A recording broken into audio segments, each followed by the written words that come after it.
Hola, soy Yolanda Ruiz y esto es El Diván del Periodismo.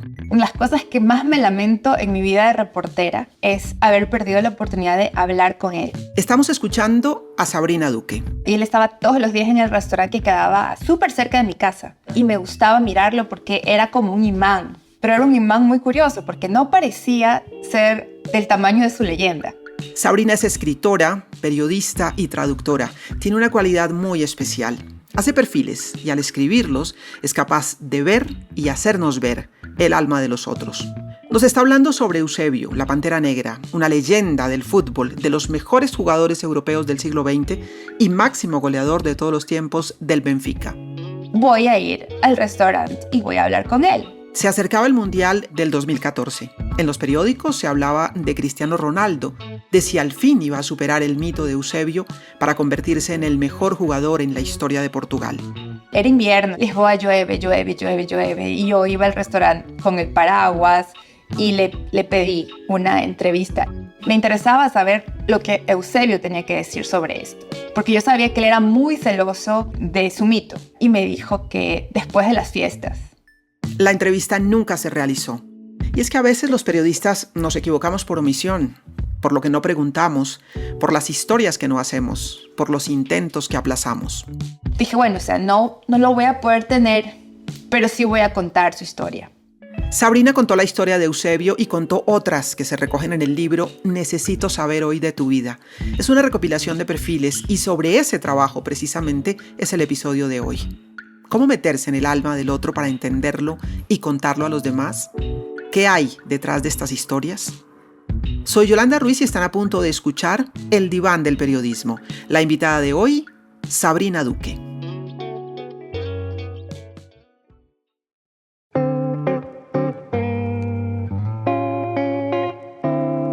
Bienvenida al Diván del Periodismo, qué gusto tenerte aquí. Muchas gracias, Yolanda. Realmente para mí es una alegría estar aquí contigo y poder conversar sobre estas cosas que nos gustan tanto, que es relatar las historias, la reportería, el periodismo. Sin duda, y hacer perfiles es obviamente un trabajo periodístico, es un trabajo de búsqueda de fuentes de investigación. Además, tus perfiles evidencian una inmensa investigación, pero que fluye con total naturalidad. Es decir, no están los datos fácticos relatados de manera minuciosa, sino que los vas deslizando en el texto de una manera especial.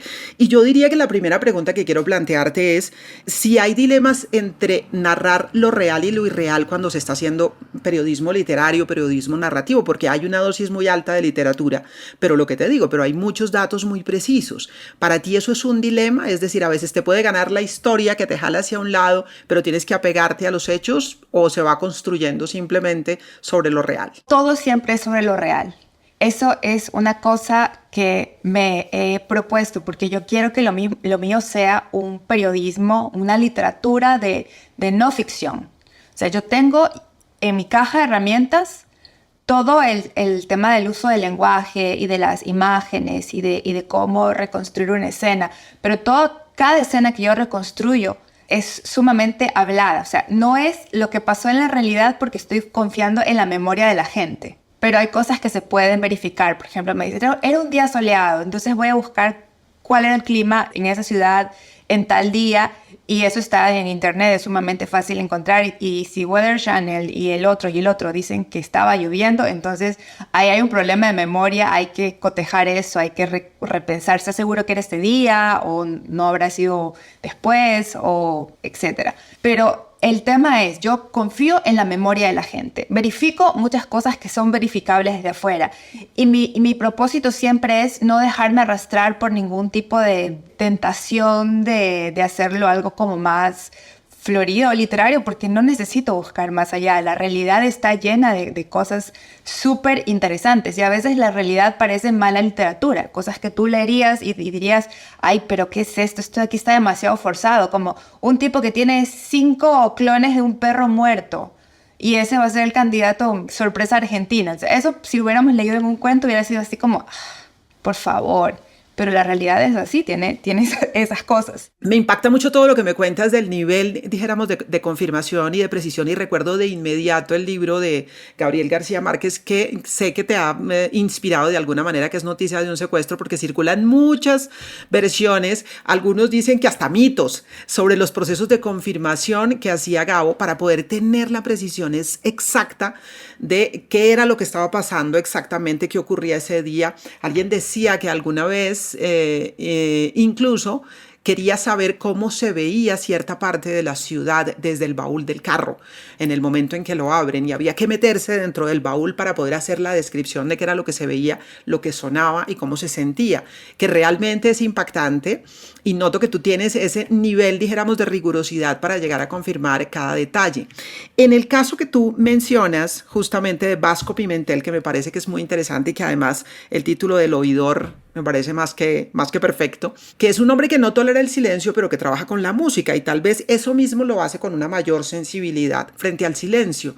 ¿Cómo llegas a entender, en este caso y en otros casos, cuál es el enfoque que tú le vas a dar al perfil? Porque cada uno tiene algo muy particular. ¿Cómo es ese proceso? Que es donde yo digo, logras encontrar el alma. Mis reporterías comienzan, digamos, en un nivel muy, muy básico. O sea, la primera vista. Quiero contar algo sobre tal persona o tal persona o tal persona porque hay algo que me ha traído. Entonces tengo este personaje, me parece que tiene un nivel extraordinario de algo, o esta historia es algo que quiero contar porque siento que es una cosa que yo querría leer y no la encuentro en ningún lado. Y a partir de ahí comienzo a explorar. Tú dijiste al principio que yo tengo mucha reportería. Sí, yo tengo mucha reportería porque yo comienzo primero leyendo sobre el tema que le interesa a esta persona. O sea, en el caso de Vasco Pimentel empecé a leer sobre el sonido y el cine, sobre la evolución del papel del sonidista, del ingeniero de sonido en el mundo cinematográfico, o sea, cuál es el momento del cambio, cuando terminan siendo como ascendidos dentro de la categoría. El tema también, leí un libro que era básicamente como de neurología, o sea, cómo los sonidos afectan a las personas. O sea, ¿qué es lo que tú empiezas a sentir si estás en un lugar totalmente en silencio? Si estás en una cámara de silencio, empiezas a ahogarte por la falta de sonido. O sea, es una cosa antinatural para los seres humanos. Entonces, todo esto de aquí me va dando una idea de cuáles son las preguntas que puedo hacer y cuáles son los temas que tengo que explorar. Y así, a partir de eso, con la reportería, con las entrevistas, es todo parte del proceso. Cuando voy haciendo todo esto, me voy dando cuenta de cuáles son las capas que quiero construir dentro del perfil. Yo quiero construir varias capas, pero que no se vean las costuras de estas capas. Pero esta ambición es lo que te mueve a ir más allá para construir un texto que sea complejo pero a la vez simple, y que sea literario pero al mismo tiempo factual. Quisiera preguntarte un poquito por historias detrás de las historias, y hay una que me llamó la atención. Bueno, cada una tiene lo suyo, pero me llamó la atención la historia de Eusebio, ídolo del fútbol portugués, porque tú relatas que estabas a punto de hacerle una entrevista cuando él muere.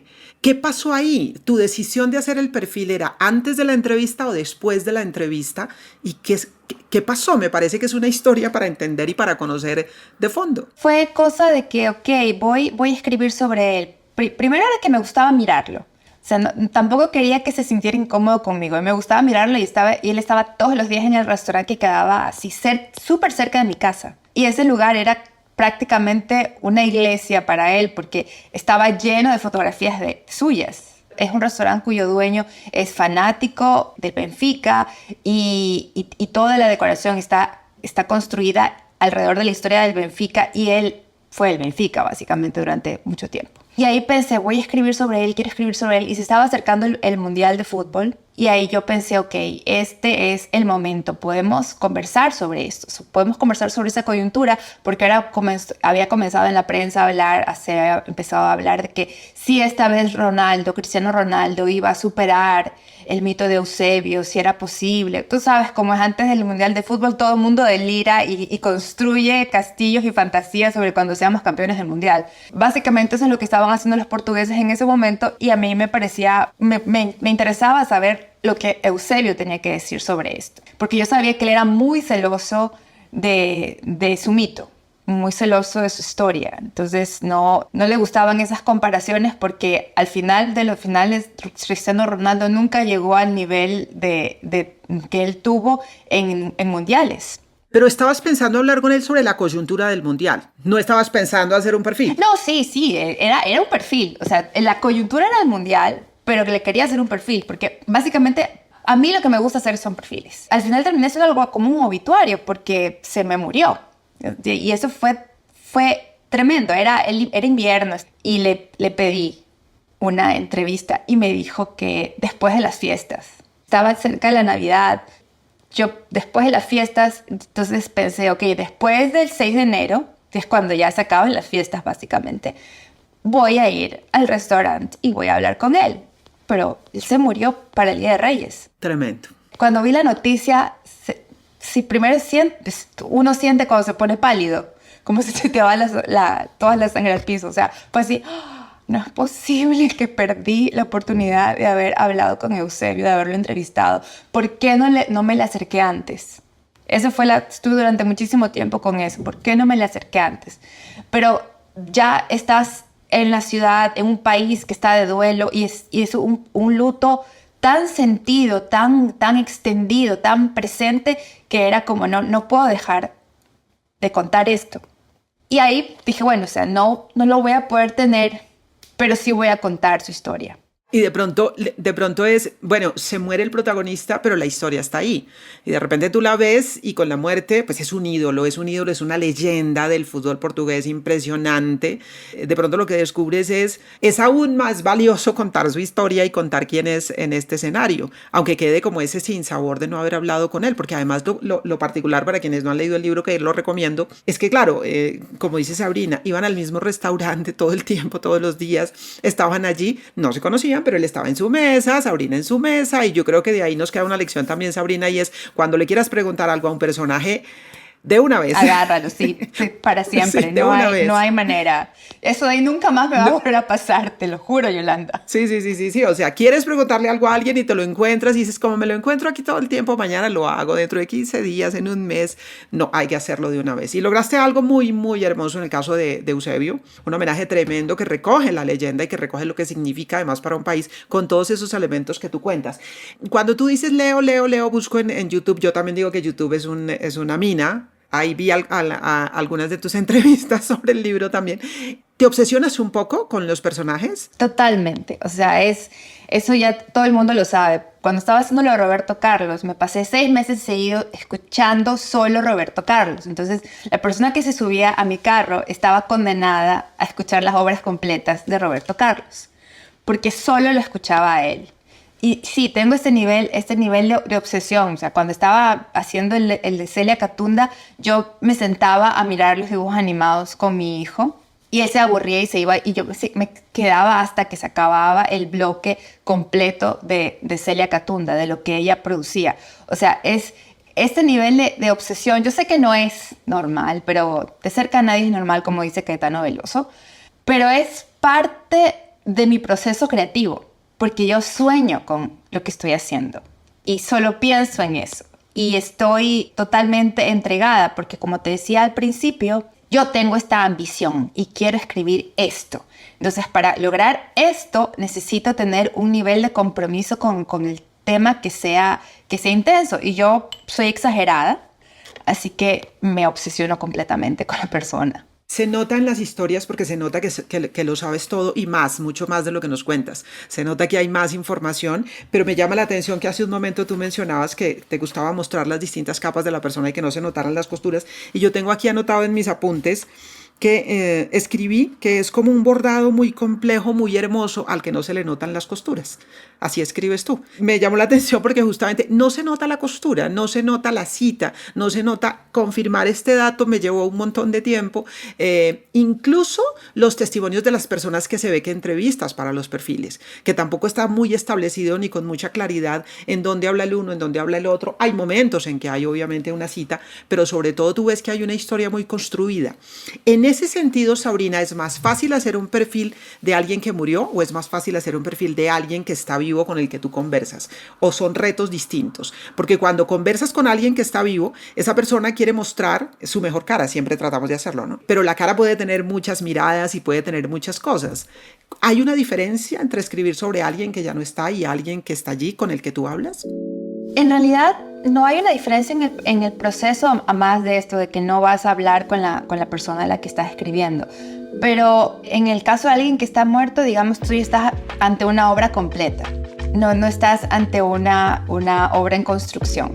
Entonces ya con alguien que ha muerto es algo como más definitivo, más de cierre. Las personas mientras están vivas evolucionan, cambian y se transforman y siempre alguien que hace 10 años era de una manera, hoy puede ser completamente diferente de una manera sumamente radical. Pero en el tema de nivel de reportería, no, porque en ambos casos hay que estar sumamente atento a los detalles y a la reportería y hablar con varias fuentes y cotejar las cosas y no soltarlo de ninguna manera. Es mucho más satisfactorio, eso sí, tener una cita de la persona a la que estás perfilando, pero puedes hacerlo sin hablar con la persona. Yo, por ejemplo, estoy muy orgullosa del tema de Cristiano Ronaldo. No hablé con Cristiano Ronaldo, pero hablé con toda la gente que lo rodea cuando está en Portugal. Y sí, hubiera sido chévere tenerlo a él, pero creo que esta mirada a través de su profesor, de alguien que lo ha conocido desde que es muy chiquito, es algo único, que te da como una sensación de historia. Y quería preguntarte del perfil de Cristiano Ronaldo, justamente, porque te quería preguntar también si hay una manera distinta de abordar cuando te paras frente a un ídolo, alguien que casi que está por encima de los seres humanos, que levita por encima de los demás, que es un ídolo total, a diferencia de, ya te preguntaré por otras historias de quien termina siendo un delincuente, por ejemplo, un millonario que termina convertido en delincuente. Son retos distintos, pero puede haber prejuicio frente al ídolo o frente al delincuente. ¿Y cuál sería el reto individual y personal para el periodista al pararse frente a esos perfiles? No sé si toca batallar contra el prejuicio, porque justamente me parece que lo que logras con Cristiano Ronaldo es convertirlo en ser humano, desde todo punto de vista. Nos conviertes al ídolo en un ser humano, a ese niño que no le gusta perder, a ese humano que tiene un montón de matices, ¿no? Es decir, que puede ser arrogante, pero al mismo tiempo puede ser generoso, en fin, nos lo vuelves un ser humano. ¿Cómo batallar contra el prejuicio frente al ídolo? Mira, una cosa que los que escribir perfiles me ha enseñado es a ser menos prejuicioso. Porque ese perfil de Cristiano Ronaldo, yo todavía llegué en la época en la que tenía un montón de prejuicios contra él. A mí me parecía súper arrogante y me parecía súper antipático. Y cuando tú no conoces la historia de una persona, es súper fácil juzgar. Entonces, digamos, ese perfil fue para mí una lección de vida. Porque empecé a mirar a alguien a través de los ojos de los demás. Entonces fue para mí como ser humano fue un gran despertar ante cómo tú miras al otro y cómo eres tan ligero para venir y juzgar a una persona sin tener idea de sus antecedentes. Entonces ese perfil fue una gran lección en mi vida.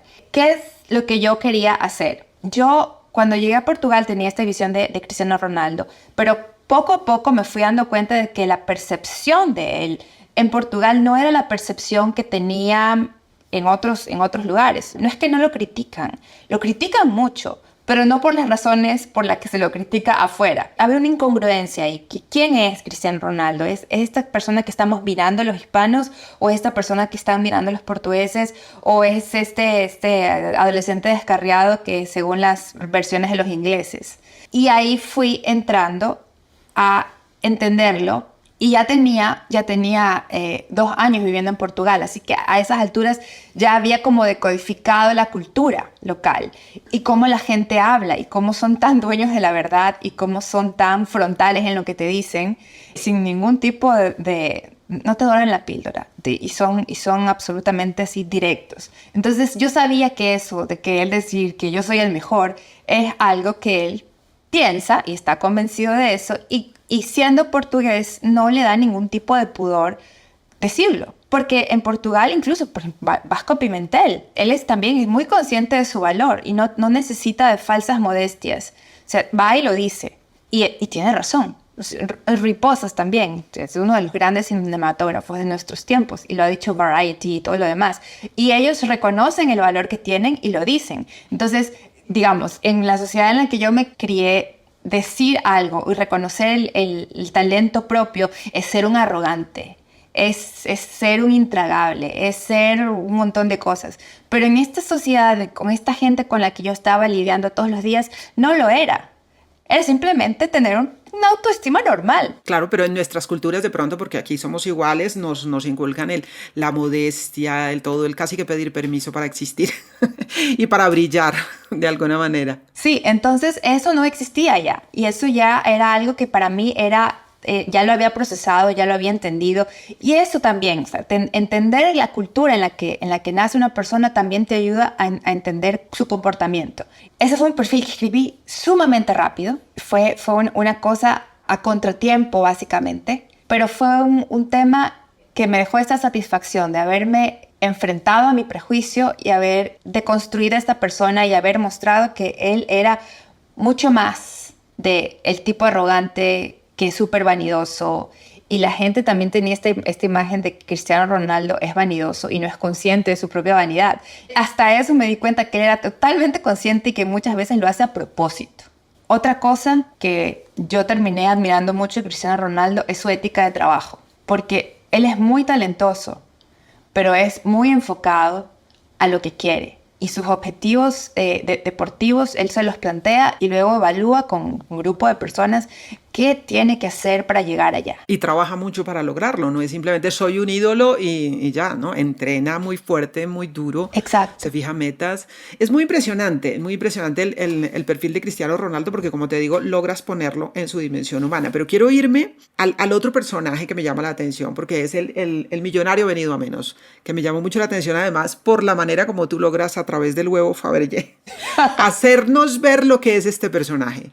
Yo decía, ya, aquí está, esto lo define de alguna manera, un multimillonario. Totalmente. Un multimillonario, Eike Batista, historia de un hijo desamparado y su huevo Fabergé, que es un poco como se titula el perfil.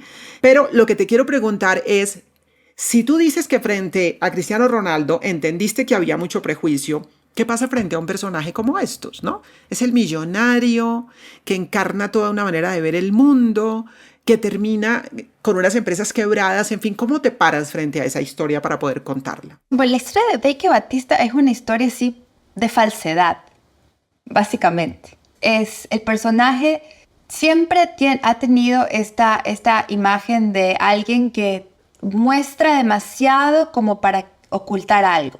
Y yo con él quería explorar algo que sentíamos, esto hablaba mucho con Eliezer Budasov, que editó esta nota, sentíamos que no se había hablado lo suficiente sobre la historia del padre, porque Eike Batista tiene este asunto de su marca personal es esta de que yo me he construido a mí mismo, yo me hice mi fortuna desde cero, yo no sé qué, y es la clásica historia del emprendedor que te va a un congreso y te hace todo un súper discurso sobre la capacidad de trabajo y el esfuerzo y demás, y cuando te das cuenta el señor fue a Harvard porque sus papás le pagaron y le prestaron $100,000 para comenzar su negocio. Entonces, con Eike Batista no tenía como el prejuicio. Sí me parecía un personaje superficial de alguna manera, pero yo quería con él salirme de lo superficial, de la imagen común de él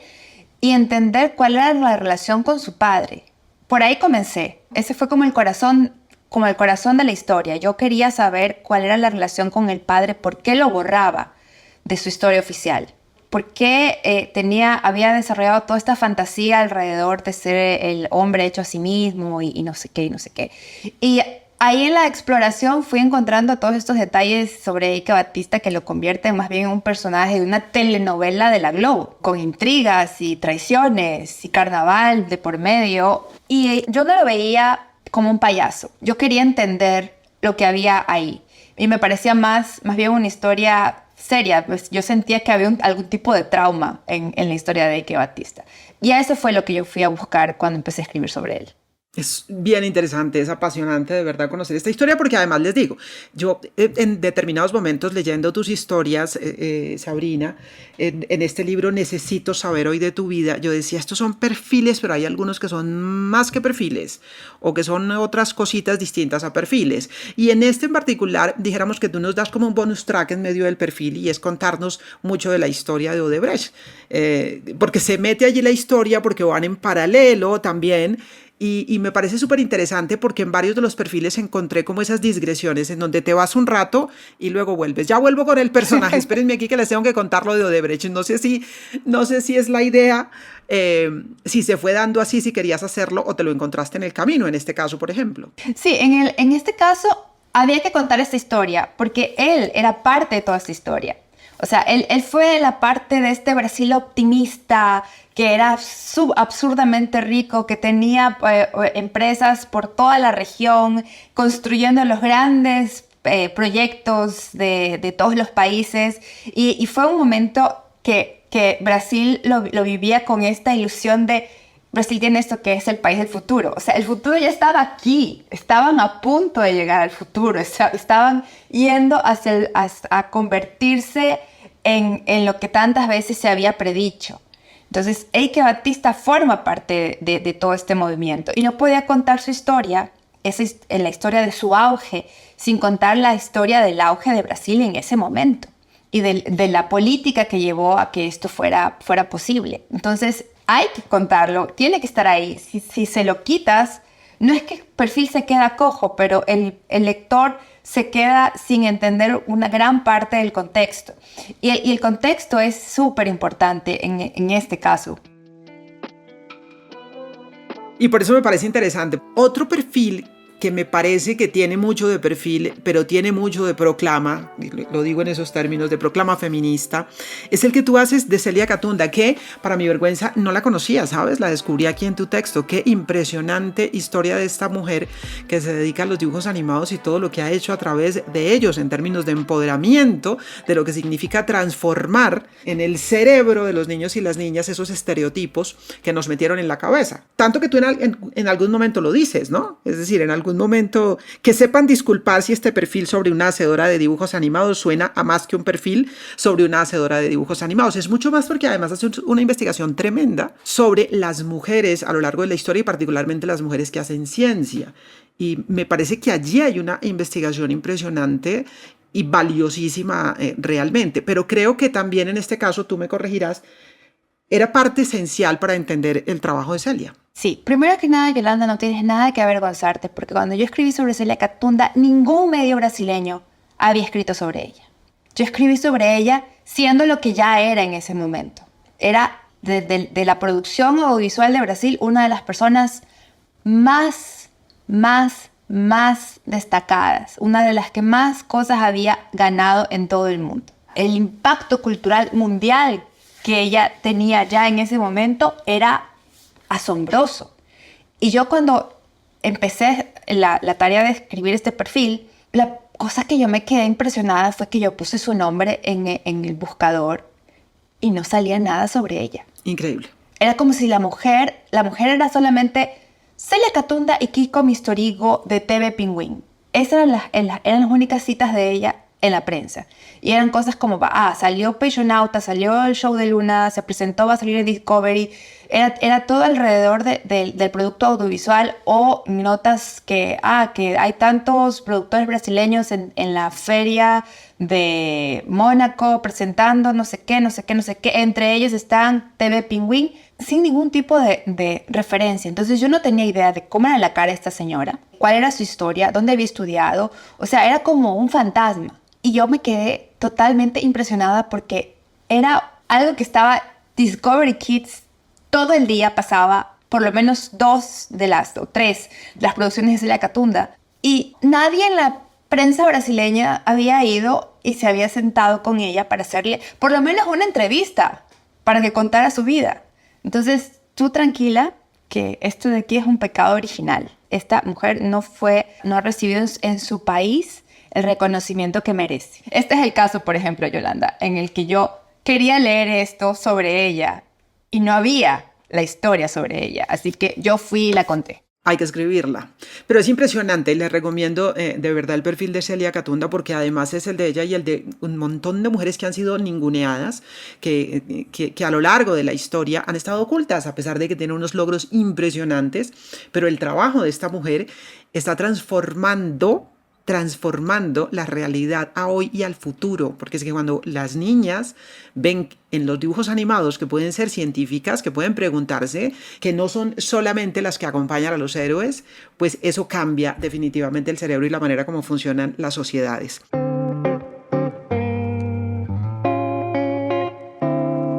Voy a dejar que descubran los perfiles que faltan en este libro sobre el que estamos comentando, Necesito saber hoy de tu vida, pero realmente ha sido apasionante descubrir un poquitico el detrás de algunas de esas historias. Y la última pregunta que quiero hacerte es, ¿qué consejo le darías a quien quiere hacer un perfil? Bueno, leer mucho, número 1, es algo súper importante. Alguien que quiera hacer un perfil tiene que pensar en que un perfil no es un retrato superficial de una persona. Puede sí ser una instantánea de alguien en un momento de su vida, pero siempre hay que apuntar a trascender. ¿Qué es lo que conecta a esta persona que puede ser una persona extraordinaria? Generalmente uno escribe sobre personas extraordinarias. Con la gente de a pie, con la gente que no está en su mismo campo. ¿Cuál es el punto? ¿Qué es lo que la historia de esta persona te puede traer a ti? ¿Qué puedes aprender de esto? Entonces siempre intentar no hacer solamente el primer paneo de nació, hizo, ganó, sino tratar de irte más allá de las primeras ideas que se te ocurren sobre el perfil. Ir un poco más allá, y eso es lo que logra Sabrina en cada una de las historias. Ha sido un gusto conocerte, Sabrina, y aprender un poquitico más de lo que significa encontrar el alma de los otros. Mil y mil gracias por aceptar la invitación del Diván del Periodismo. El gusto ha sido totalmente mío, Yolanda. Ha sido un placer conocerte y conversar contigo. Muchas gracias por la invitación. Realmente estoy muy contenta de haber estado aquí. Mil gracias. Ella es Sabrina Duque. Ella es periodista, nació en Ecuador, su pasaporte es brasileño, vivió en Portugal, vivió en Nicaragua, ahora está por Atlanta, en Estados Unidos. Una mujer de muchos lugares y de muchas historias, y de verdad que vale la pena descubrir a estos personajes de su mano en el libro Necesito saber hoy de tu vida. Esto es el Diván del Periodismo. A ustedes mil gracias por estar ahí. El Diván del Periodismo es un podcast de la Red Ética de la Fundación Gabo, dirigido por Daniel Marquínez y producido por Cartagena Federal, con Elkin Oliveros en la mezcla y Sebastián Duque en la producción. Karen Rojas se encarga de la coordinación editorial y Alejandra Vergara de la coordinación de distribución y comunicaciones. Este podcast es posible gracias al apoyo de los grupos Sura y Bancolombia y sus filiales en América Latina. Soy Yolanda Ruiz, conductora del Diván del Periodismo y corresponsable del Consultorio Ético. Gracias por escucharnos.